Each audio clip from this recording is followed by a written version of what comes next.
The Grand Council chamber was larger than most cities. Light from distant stars passed through its crystal walls, painting the floor in soft colors. In the center of the chamber floated a blue hologram of a small planet. Earth. Many species had gathered to discuss it. Generals in heavy armor stood beside smooth-skinned diplomats. Traders whispered to each other. Young officers tried not to look bored. At the highest platform stood the elders. They were ancient. Their skin was pale like old stone, and their eyes carried memories of wars long forgotten. When they spoke, entire systems listened. Today, they looked worried. One elder stepped forward. His voice was calm, but it carried through the chamber like distant thunder. "You are making a mistake." A low wave of murmurs moved through the hall. The Zorvak Supreme Commander folded his arms.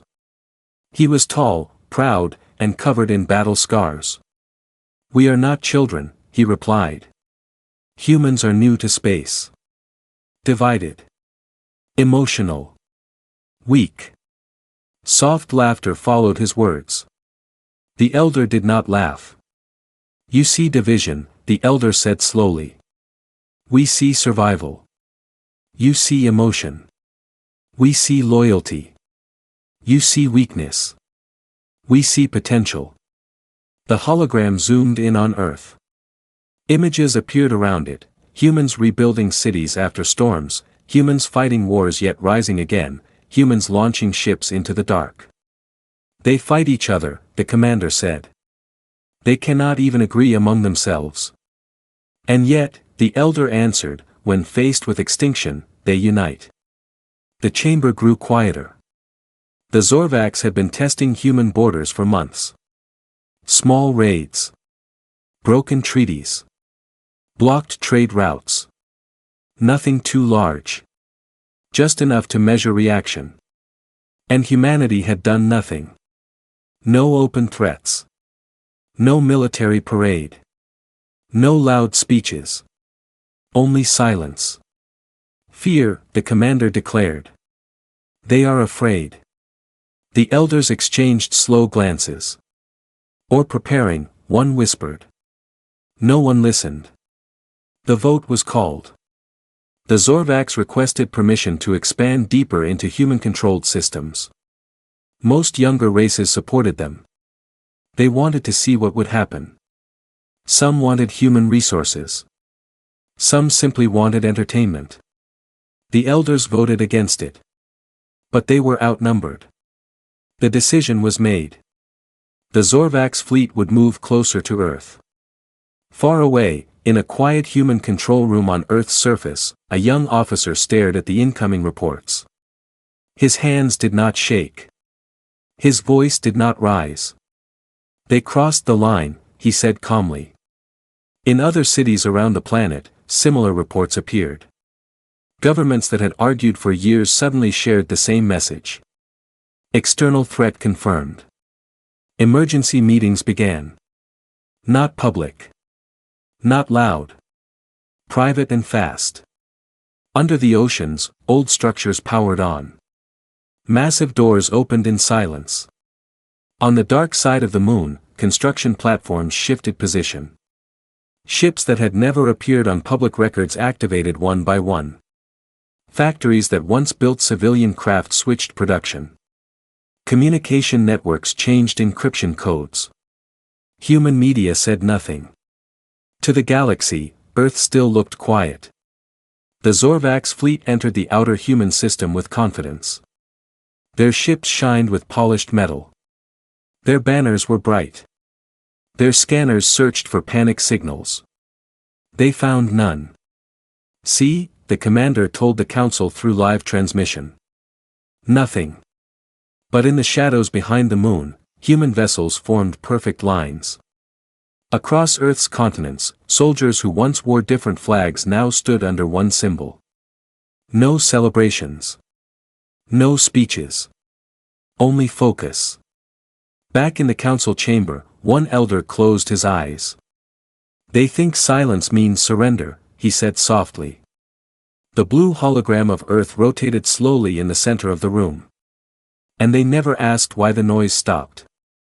The Zorvax fleet moved deeper into human space with steady confidence.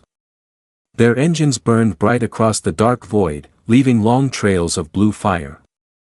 Warships spread out in formation, scanners active, weapons charged. They expected fear. They expected panic signals. They expected negotiation requests. They received nothing. Every human colony station they passed looked empty. Lights were dim. Communication towers were silent.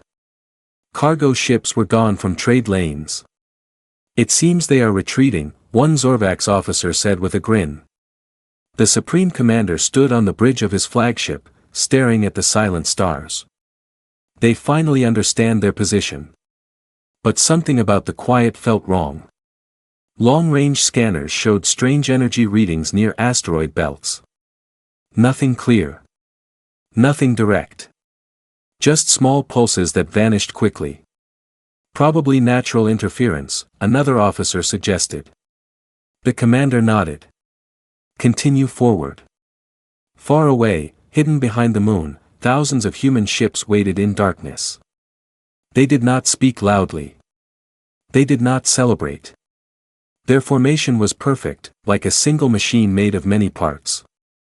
On Earth, leaders who once argued in public now worked side by side in underground command centers. There were no flags inside those rooms. No political symbols. Only one sign above the main screen. United Earth Command. Across oceans, massive metal platforms rose slowly from deep water. Water poured from their surfaces as weapon systems unlocked. These structures had been built quietly over decades, hidden from outside observers. They were never meant for show. They were meant for moments like this. In space, the Zorvax fleet reached the orbit of a small human mining colony. The station looked powerless. No weapons. No defense grid. The commander opened a channel. "This is Zorvax Command. You are now under Imperial control. Power down all systems and prepare for inspection." Silence answered him. Then the mining station exploded. Not from Zorvax fire. It detonated from within. The blast wave shocked nearby ships, but caused little damage. Still, confusion spread across the Zorvax formation. "Why destroy their own station?" an officer asked. The commander frowned. Desperation. But deep inside, doubt began to grow. Suddenly, the first Zorvax scouting ship vanished from sensors. No explosion detected. No debris. Just gone. "What happened?" the commander demanded. Before anyone answered, a second ship disappeared. Then a third. Panic moved across the bridge. "Unknown contacts detected," a sensor officer shouted. "They are appearing and disappearing." On the dark side of nearby asteroids, small human stealth ships fired again. Their weapons were silent beams of concentrated energy. Fast. Precise. Deadly. The Zorvax tried to lock targets, but there were none to lock. Then, without warning, all human signals across the system activated at once. Thousands of heat signatures appeared behind the moon. In deep space blind zones. Hidden inside asteroid fields. The black emptiness filled with shapes. Warships. Bigger than expected. More advanced than reported. Perfectly aligned. The Terran fleet moved forward as one. No chaotic charging. No emotional shouting. Just cold precision. The commander's confidence cracked. "How many are there?" he whispered. The answer came slowly from the scanner officer. "More than our intelligence predicted." On Earth, the United Command watched quietly. No cheering. No celebration. Only focus. The fleet commander of Earth sent one short message across all open channels. "You crossed the line." The Zorvax fleet tightened formation and raised shields. Weapons powered to full strength. The void between both fleets became heavy with tension. For weeks, the galaxy had laughed at humanity's silence. Now, that silence was gone. And something far more dangerous had replaced it. Preparation was over. The storm was about to begin. The first shot came from the Zorvax. A line of bright plasma tore across the darkness and struck the front of the Terran formation. Space lit up in blue fire. One human ship was hit. Its shield flared, cracked, and the ship spun out of line. The Zorvax bridge erupted in cheers. But the damaged human ship did not explode. Two smaller vessels moved instantly, sliding into position around it. Energy fields overlapped. Repair drones launched without waiting for orders. The formation did not break. It tightened. Then the humans answered. There was no dramatic speech. No warning siren. A thin red beam cut through space and pierced the Zorvax cruiser that had fired first. The beam did not look powerful. It was small. Almost quiet. The cruiser split in half. Silence filled the Zorvax bridge. Return fire, the Supreme Commander roared. Dozens of plasma cannons ignited. Missiles streaked forward. Space became chaos, explosions, flashing shields, debris spinning through the void. But the human fleet did not fight like other species. They moved like one mind. When a Zorvax destroyer tried to flank them, 5 human frigates broke formation for exactly 3 seconds. They surrounded the destroyer, fired in perfect sequence, then returned to their positions before the Zorvax could react. No wasted movement. No panic. On Earth, in the underground command center, the Terran fleet admiral stood with hands behind his back. His face was calm. His voice was steady. Phase 2. Across the battlefield, the human ships shifted shape. Large carriers opened their hulls. From inside them came swarms of small strike craft, hundreds of them. They flew low along asteroid shadows, using debris as cover. The Zorvax scanners struggled to track them all. They're too fast, the Zorvax officer shouted. One by one, Zorvax weapon arrays went dark as precise strikes disabled them. Then the humans did something unexpected. They advanced. Most species fought carefully in space. They kept distance. They protected their largest ships. Humans closed the gap. They flew directly into plasma range. The Supreme Commander stared in disbelief. Are they insane? No.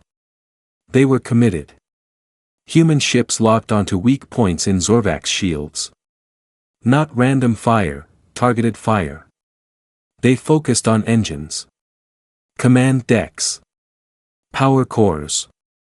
A massive Zorvax battleship tried to turn and retreat. Too slow. 3 human cruisers aligned in a straight line. Their fusion cores glowed bright white. Energy built up between them, connecting like a chain.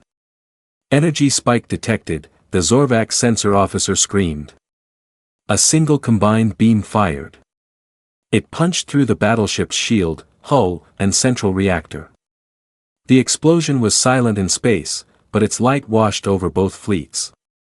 Half of the Zorvax front line was gone. Shock spread through their formation. Fall back, some captains shouted. But retreat paths were already blocked. Human stealth ships had moved behind them. The trap was complete. For the first time in generations, the Zorvax Supreme Commander felt fear. These are not the divided creatures we studied, he whispered. Another human transmission cut through all frequencies. It was not angry. It was not loud. It was steady. You were warned. On Earth, cities watched the battle through secured feeds. There were no celebrations in the streets. No cheering crowds. Only silence. Because humanity understood something the galaxy did not. This was not about winning. This was about ending the threat completely. Back in space, the Zorvax formation finally broke. Ships began to scatter. Some tried to escape at full speed. But human pursuit units were already in motion. The storm had fully arrived. And humanity was no longer holding back. The Zorvax fleet was no longer a proud wall of steel. It was scattered pieces trying to survive. Some ships burned. Some drifted without power. Others pushed engines beyond safe limits, desperate to escape the system. But the humans did not chase blindly. They controlled the battlefield. Terran ships formed a wide circle around the remaining Zorvax vessels, cutting off retreat paths with careful precision. They did not shout threats. They did not fire wildly. They closed the exits. On the Zorvax flagship, warning lights covered every surface. Smoke filled the upper decks. Several weapon systems were offline. Half of their escort ships were gone. The Supreme Commander gripped his command console tightly. "How did we miscalculate this?" he asked quietly. No one answered. Their intelligence reports had shown a divided species. Political conflict. Economic competition. Military budgets spread across nations. But they had studied humans during peace. They had never studied them during unity. Another human strike disabled the engines of a Zorvax carrier. The massive ship drifted powerless. Instead of destroying it, the Terran fleet ignored it and moved to block the remaining warships. This confused the Zorvax even more. "Why aren't they finishing us?" an officer asked. The commander slowly understood. "They are not here for revenge," he whispered. "They are here for control." Across the galaxy, live battle data spread through hidden channels. The Grand Council watched in stunned silence. Younger races who once laughed now leaned forward in fear. The elders said nothing. They simply watched. Back in human space, something else was happening. Signals were sent outward, not just to human colonies, but to nearby independent systems. Small trade alliances. Minor species who had once dealt peacefully with Earth. The message was simple. Stand clear. Defensive operation in progress. It was not a call for help. It was a warning for safety. That detail did not go unnoticed. In the council chamber, one representative spoke nervously. "Humans are not attacking beyond their borders." Another added, "They are not targeting civilian ships." The elders finally spoke. "They fight with limits." In the battlefield, the last organized Zorvax group tried one final charge. 5 heavy cruisers formed a wedge formation and accelerated toward the Terran command ship. A desperate gamble. The Terran admiral did not flinch. "Open the gate."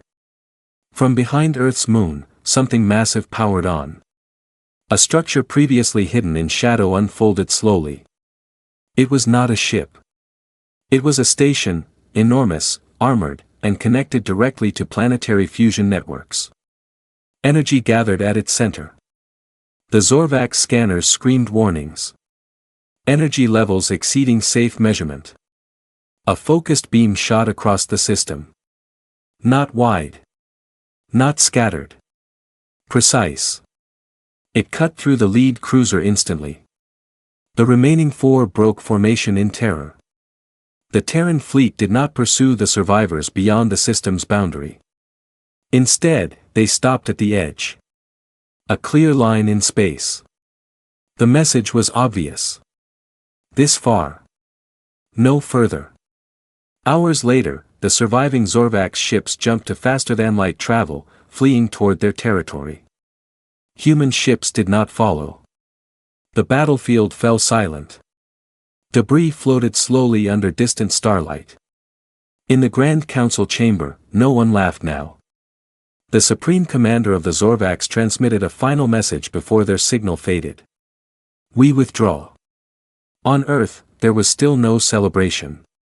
Rescue ships moved out first, not to attack, but to collect drifting escape pods. Human medical teams prepared for prisoners. The galaxy realized something in that moment. Humanity had the power to destroy. But they had chosen not to. And that choice changed everything. Because strength was expected. Restraint was not. The elders looked around the chamber at the silent representatives. "We warned you," one said softly. "But not because humans are monsters." He looked at the hologram of Earth once more. "We warned you because when they stand together, they reshape the balance of the galaxy." And on that day, the balance shifted. The battlefield was quiet, but the galaxy was not. News of the defeat spread faster than trade routes. Systems that once ignored Earth now studied it carefully. Military analysts replayed battle recordings again and again, searching for mistakes. They found none. In the Grand Council chamber, the atmosphere had changed. The same representatives who once laughed now sat in silence. No one spoke over the elders anymore. The Zorvax delegation arrived late. Their supreme commander looked older. His armor was damaged and unpolished.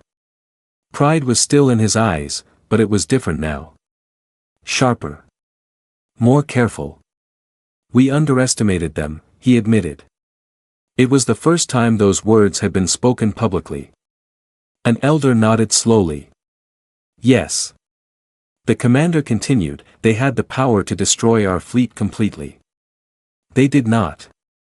"That was your second warning," the elder replied. Far away, on Earth, reconstruction had already begun. Shipyards worked day and night repairing damaged vessels. Engineers analyzed enemy technology. Scientists studied the energy patterns used in battle. But something else was happening. Human diplomats reached out to nearby species, not to threaten, but to reassure. Trade routes reopened. Supply ships delivered aid to smaller systems affected by the battle shockwaves. Even captured Zorvax soldiers were treated according to interstellar law. Federal healed. Protected. Some of them did not understand. One Zorvax officer asked a human guard, "Why help us?" The guard answered simply, "Because war is over." That response traveled back through returning prisoners. The galaxy noticed. Humans had proven their strength. Now they were proving their character. In the council chamber, a young representative asked the elders, "What makes them different?" The elders stepped forward again. The hologram of Earth appeared in the center. "Humans are not the strongest species," he began. "Not the oldest. Not the most advanced in technology." He paused. "But they are adaptable." Images appeared around Earth, ancient wars, disasters, rebuilding, cooperation. They learn fast. They remember pain. And when threatened from outside, they stop fighting each other. The chamber remained silent. The elder continued, "You studied them as separate nations. You never imagined them as one." The Zorvax commander lowered his gaze. In human space, the Terran fleet gathered one final time near the moon. The great station that had fired the decisive beam powered down and returned to silence. Massive ocean structures sank back beneath the waves. Ships that had moved as one machine now separated again, returning to different regions of Earth. Unity had not erased their differences. It had only aligned them. Before the fleet dispersed, the Terran admiral sent one final open transmission across known space. His voice was calm. "We do not seek conquest. We do not seek fear. But if threatened again, we will respond together." The message ended without drama. No threats. No pride. Just fact. Days later, the Grand Council passed a new resolution. Human territory would be respected. All expansion into their borders was prohibited without agreement. It was not declared out of kindness. It was declared out of understanding. The elders watched the final vote and slowly relaxed for the first time in weeks. One young delegate asked them quietly, "If the warning was about their unity, what happens if they ever choose to expand?" The elder looked at Earth's hologram once more. Then, he said softly, the galaxy will change again. But for now, humanity returned to its world. Cities lit up again. Children went to school. Leaders returned to debate. The noise of Earth came back. Arguments. Music. Discovery. Life. And that noise was more comforting to the elders than silence. Because they now understood what the others had not. Human silence is never weakness. It is preparation. And when the elders warn you about humans, it is never about fear. It is about respect. Because once they stand together, they do not just win battles. They change everything.